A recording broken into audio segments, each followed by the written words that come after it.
Good afternoon, everyone. Thank you so much for coming at such a short notice. As the leadership, we've had a briefing, had a meeting, and we are going to issue a statement. The President will lead us in that process. We'll allow you to ask a few questions after he's done, if you've got questions of clarification.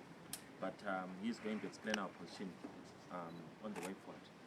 Thank you, Mr. President. Can the President journalists? Well, thank you, members of the press. Thank you, leadership here present, members of the National Executive, and members of the National Standing Committee. It is very sad that we've had to be addressing this press conference under very difficult circumstances. As you are aware, as you may be aware, we had penciled this day, a very important day, as a Free Zimbabwe March Day, which is in line with exercising our democratic right as a movement and also as a people to say we have a constitutional right to demonstrate, we have a constitutional right in terms of Section 59 to express ourselves. Not only is it a right to express ourselves, it is also a constitutional authority because all power is derived from the people in terms of our constitutional dispensation. So Section 88, executive authority resides with the people. Section 117, parliamentary authority. So any organ, any office is as a creature and as a result of the authority of the people. So we're exercising our right as the constitutional authors of our constitutional order. And we had to inform the police. What we did was to inform the police in broad daylight, almost 2 weeks ahead of time, to say who wants to demonstrate, because we felt we needed to exercise our constitutional right in line with what is required of us by the law. Unfortunately, the police did not indicate to us that they had problems with our application. In fact, they cooperated with our team that was organizing until last night when they invited our team to advise that they had a prohibition order, which in itself is unconstitutional because it does not arise. In fact, courts have already pronounced themselves on that matter, and that makes it very difficult for us to understand why, again, the court did not confirm that position when the matter was taken to court this morning. So what is clear is that we have seen scenes and circumstances of extreme brutality by the police, especially against the ordinary people, the citizens, some of whom we intended to actually address and advise on the latest development. But we're not given that opportunity because they did not allow people to congregate. They wouldn't want people to assemble. In fact, our organizing department in the morning, we're trying to get people to come together, but they were not permitted because we wanted to have an opportunity to give people the way forward and the direction in terms of the next course of action. So you have seen, and I'm sure you have heard what has happened, that we've had over 80 people arrested, 20 in Kampuzuma, about 20 at Coca-Cola Corner, then about 15 St. Mary's.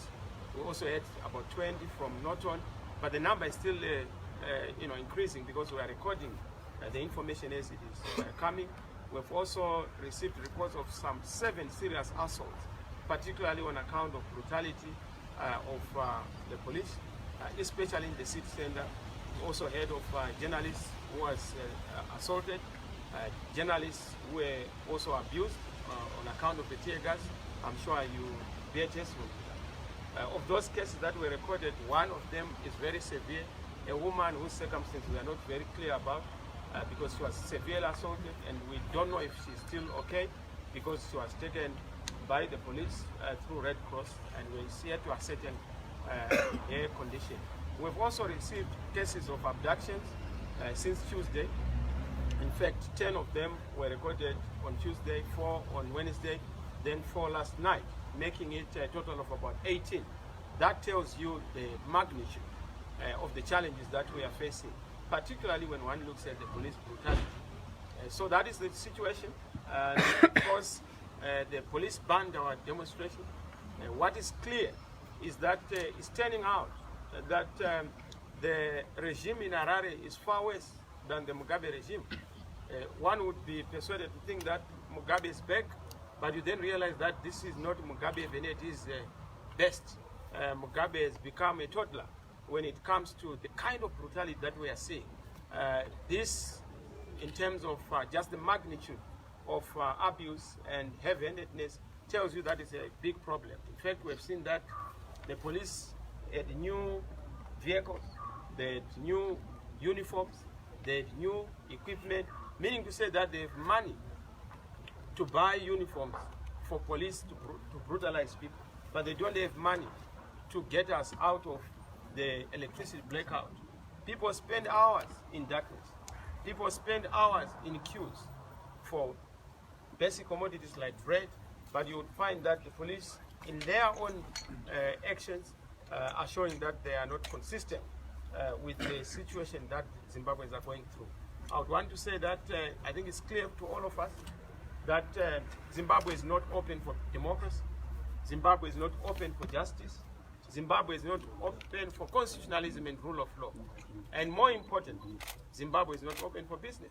It's so clear, it is known, not only to have an illegitimate regime in this country, we have a rogue regime, because you can't have a constitutional order where a government chooses to deploy armed people against its own civilians who had actually applied, because in terms of our approach, we just wanted to have a peaceful march. We didn't want to have any problem, but to express the legitimate grievances that we have said the people of Zimbabwe have. Thank you. I think if you have any questions, we can then address. Thank you, Your Excellency. We'll take 2 or 3 questions at a time, but we just want questions of clarifications, and then we'll move. I'll start with you. Okay, the demonstration has been banned. What's the way forward as of now? Okay. Can I answer that first? Yes, I think so. Yes, our way forward is very clear. We are clear that this is a long winter of discontent, a long winter of expression of ourselves. It's not going to be a walk in the park. It's not going to be instant coffee. It's not going to be easy because it's a struggle. But it's a people's struggle which has to be peaceful, which has to be constitutional, which has to be legal. And we are going to pursue every avenue. There is not going to be any rest until the people of Zimbabwe achieve a people's government. A people's government is only going to be a creature of a settlement that has to come through comprehensive reforms, through a transitional mechanism, through understanding that the roadmap that we have put on the table is followed. So yes, you are going to see more of the action, peaceful action in other cities, more of the action in Harare. In fact, this is not the end, it's the beginning. What you are seeing is just but a teaser. This is an introduction. We are going to be on the streets until the state responds to the street. Because hunger is on the street and not in the state. Poverty is on the street, not in the state. And we want to activate the streets until the resolution of the issues is achieved. A lot of people think that the crisis in Zimbabwe is an economic crisis. Far from it. It's a political crisis. Fix the politics in order to fix the economy. You can't fix the economy by asking for a few millions from ESCOM as a loan. That's not the answer. The fundamental question in Zimbabwe is the question of stolen elections, legitimacy, non-performing government, compounded by incompetence and corruption. That is what we must address. But how do we address that? We address that through political dialogue that has to be embarked upon, which is credible. And that is our option that we put on the table. So yes, you must know that people of Zimbabwe have the right to organize themselves, and they will continue to do so. Thank you so much, Your Excellency. There was a hand at the back. Yeah, my name is Ari Goldstein. I represent State of the Nation. Mr. Chamisa, I would like to ask you one question. Do you really acknowledge the problem that this country has in terms, besides governance and everything else? I'm talking about the foreign policy of this nation vis-a-vis the foreign policy of other nations like America, Britain, and so forth. Whereby, for example, America said Zimbabwe is a threat to its security or its foreign policy. And my understanding, because everything that we are quarreling right here and the issues which are happening in the street, as a journalist and as an engineer, is based on the land reform.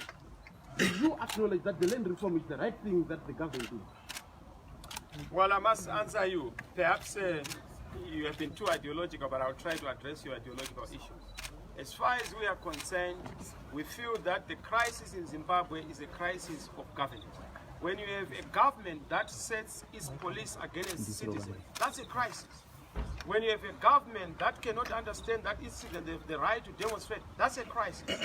But for example, France, Macron has got some brutal issues going on in Europe, in the heart of Europe. Sure. France, for example, Paris actually, where the yellow vests were being brutalized by the police. And should we classify that as an issue to do with the crisis in governance? It is a crisis of governance as far as we are concerned. Once we fix our crisis of governance in this country, we'll be able to deal with other issues that have to be dealt with. How we relate with other countries is a fundamental issue. It goes back to how we also relate in our own country. We are not in the business of speaking on behalf of the United States of America. We can only speak on behalf of ourselves and our stomachs. And our stomachs... Sorry, can you allow the president to talk? And the president, Sorry, can you allow him to explain himself? The president said a tweet yesterday. He actually Which president? the president of the Republic of Zimbabwe. Who is that? Who is that? Sorry, can for this press conference to be orderly, can the president be allowed to express himself? Can you allow other journalists to also ask? This is not your press conference, it's for all of us. Let the president explain himself and then let other people explain. Thank you. My brother, we give you the right to all the responses. But when you come with an ideological perspective of a political party, we then have to address you as such. And we'll give you time. We can engage on those discourses. For now, we want to give direction on those who want to hear. I've told you that the crisis is a crisis of governance. If you feel otherwise, we can have that engagement as appropriate. Thank you. Thank you. Okay. Another question?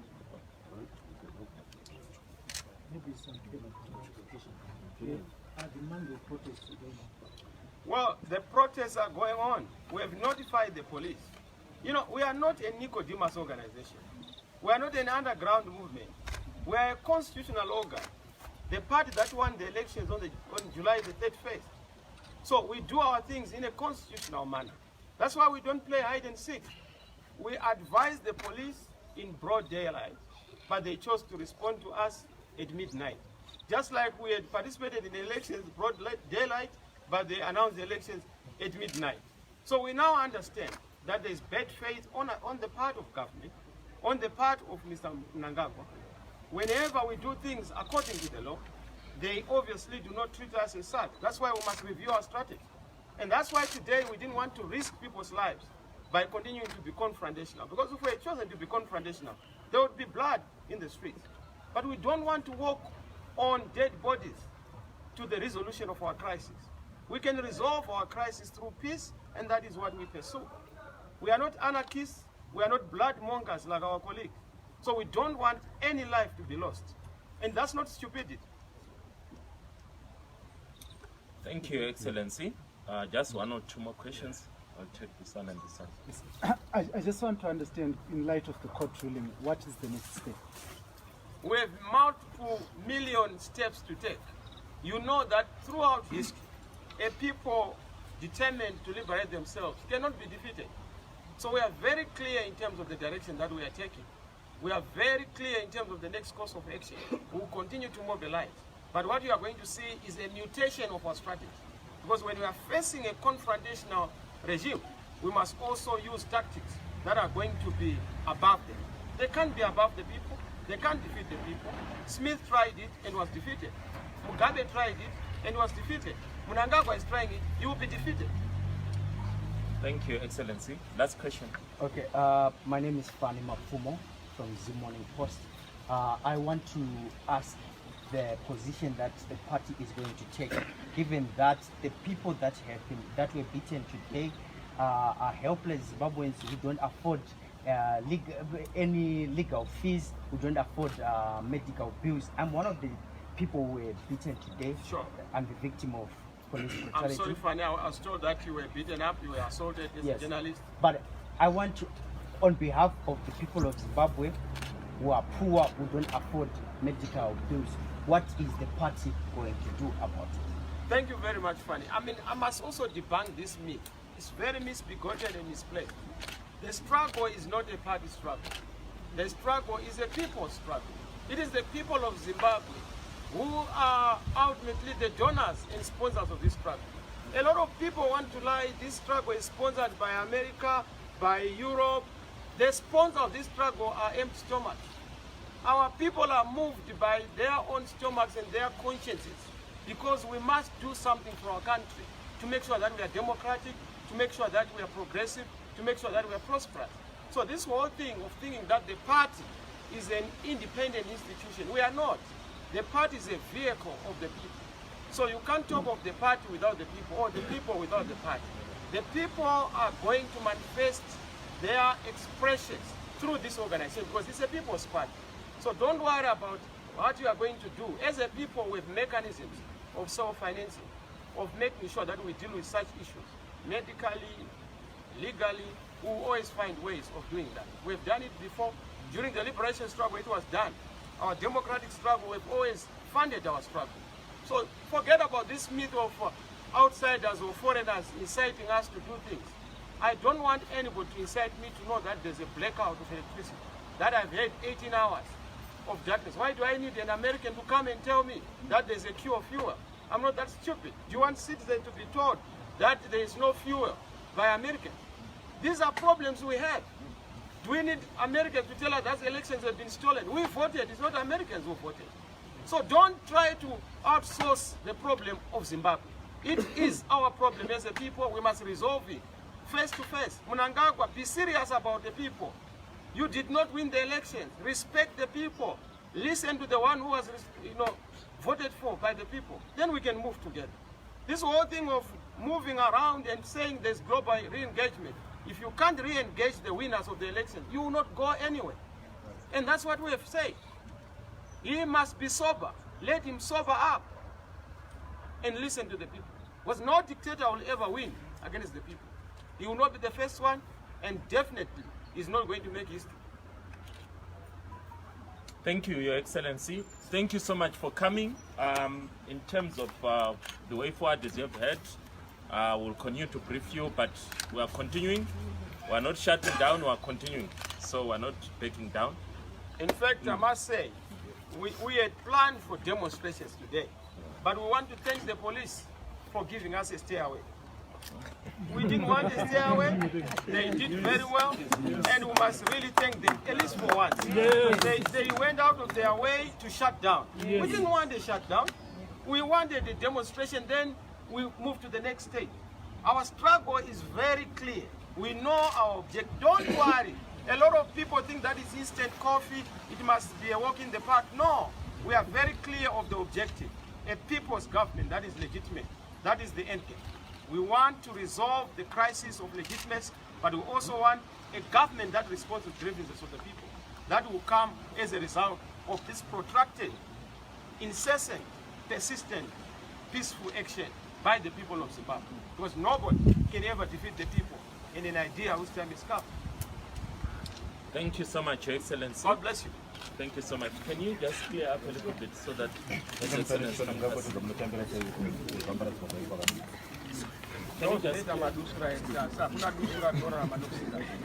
Madusura